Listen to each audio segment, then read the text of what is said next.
옛날 어느 마을에 큰 부자가 살았습니다.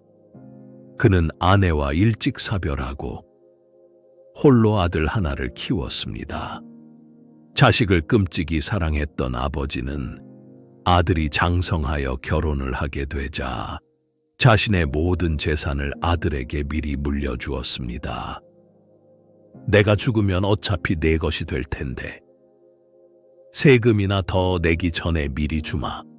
대신 늙은 나를 잘 부탁한다. 아버지는 그렇게 말하며 집문서와 땅 문서, 평생 모은 돈을 아들의 손에 쥐어주었습니다. 처음 얼마 가는 아들과 며느리가 아버지를 극진히 모셨습니다. 하지만 그 효도는 오래 가지 않았습니다. 재산이 이미 아들의 명의로 넘어오자 아들 내외의 태도는 서서히 변하기 시작했습니다. 따뜻했던 밥상은 식어갔고 아버지가 쓰는 방은 점점 구석진 곳으로 밀려났습니다. 나중에는 늙은 아버지가 밥을 조금만 흘려도 며느리의 눈총이 날아왔고 아들은 아버지의 기침소리조차 듣기 싫어했습니다. 빈털터리가 된 노인은 그제야 땅을 치며 후회했습니다. 내 손에 쥐고 있는 것이 없으니 자식에게조차 무시를 당하는구나. 절망에 빠져 죽을 날만 기다리던 노인은 어느 날 번뜩이는 꾀를 하나 내었습니다. 그는 오랜 친구를 찾아가 돈을 조금 빌린 뒤 크고 튼튼한 괴짝 하나를 샀습니다. 그리고 그 안에 깨진 항아리 조각과 돌덩이들을 가득 채운 뒤 튼튼한 자물쇠로 굳게 잠갔습니다. 노인은 그 괴짝을 안방 잘 보이는 곳에 두었습니다. 그리고 며느리가 들으라는 듯이 혼잣말로 중얼거렸습니다. 이 안에 든 금덩어리들은 내가 죽기 전에 나에게 가장 잘한 사람에게 물려줘야겠구나. 그날부터 집안 분위기가 180도 바뀌었습니다. 며느리는 매끼 고기 반찬을 올렸고 아들은 아버지가 심심해하실까봐 매일 말동무를 해드렸습니다. 아들 내외는 그 괴짝 안에 엄청난 보물이 들어있다고 믿었기 때문입니다. 노인은 자식들의 극진한 대접을 받으며 남은 생을 편안하게 살다가 눈을 감았습니다. 장례식이 끝나자마자 아들 내외는 부푼 마음으로 괴짝을 열었습니다. 하지만 그 안에는 금은보화 대신 돌덩이들과 편지 한 장이 들어있을 뿐이었습니다. 편지에는 이렇게 적혀 있었습니다. 내 아들아, 그리고 며느라가 헛된 욕심을 부리지 마라. 부모가 가진 돈이 곧 부모의 권위가 되는 세상이 서글프지만 이것이 늙은 아비가 너희에게 주는 마지막 교훈이다. 여러분은 이 이야기가 그저 옛날 이야기처럼 들리십니까? 아니면 내 미래의 모습 같아서 가슴이 서늘하십니까?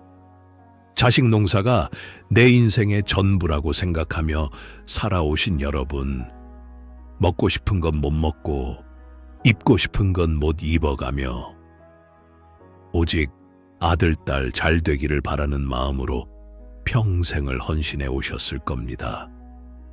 그런데 막상 노년이 되고 보니 어떻습니까? 그토록 애지중지 키운 자식이 내 노후의 가장 든든한 버팀목입니까? 아니면 내 마음을 가장 아프게 하는 가시입니까? 오늘은 조금 아프지만 우리 남은 인생을 위해 꼭 필요한 이야기를 해보려 합니다. 바로 예화 속 노인처럼 되지 않기 위해 사랑하는 자식과 현명하게 거리를 두는 법입니다.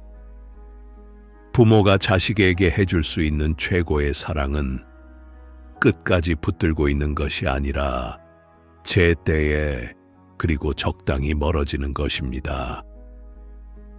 첫 번째로 명심해야 할 것은 이야기 속 노인이 뒤늦게 깨달았던 것처럼 자식에게 여러분의 노후 자금을 절대 다 내어주지 말라는 것입니다.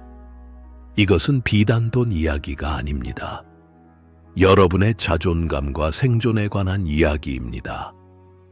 많은 부모님들이 자식이 결혼할 때 집을 장만해 주느라 혹은 자식이 사업을 한다고 손을 벌릴 때 차마 거절하지 못해서 노후 자금을 헐어줍니다.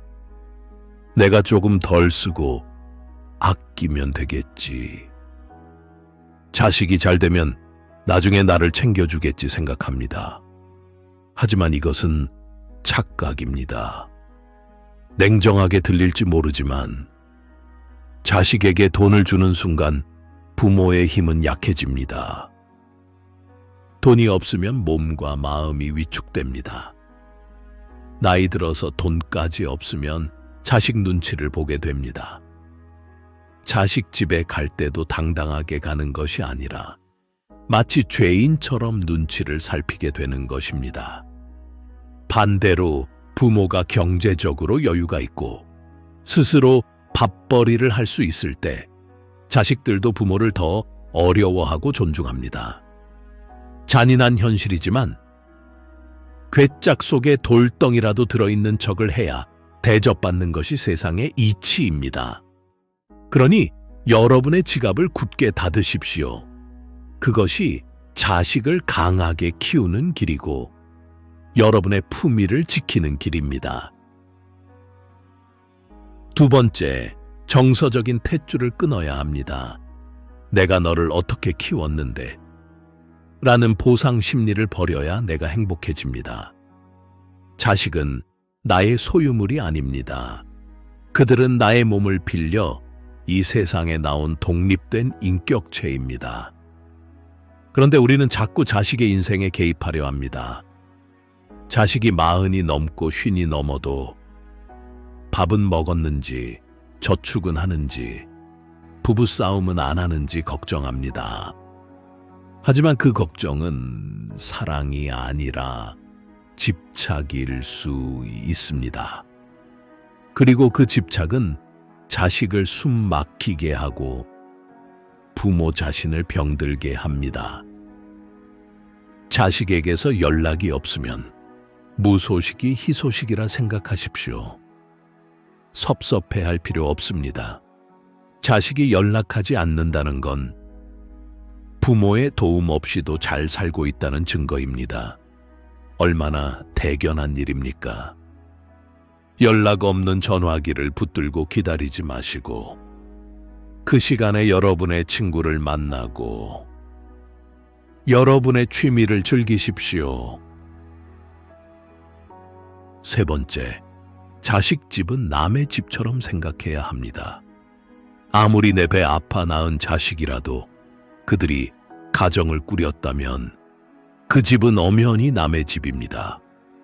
비밀번호를 안다고 예고 없이 불쑥 찾아가거나 냉장고 문을 함부로 열어보거나 살림살이에 대해 지적하는 것은 금물입니다. 며느리에게, 사위에게 내 방식대로 하라고 강요하지 마십시오. 그들에게는 그들의 방식이 있습니다. 가까운 사이일수록 예의를 지켜야 합니다. 자식을 귀한 손님 대하듯 하고 자식 집을 방문할 때도 손님처럼 행동하십시오.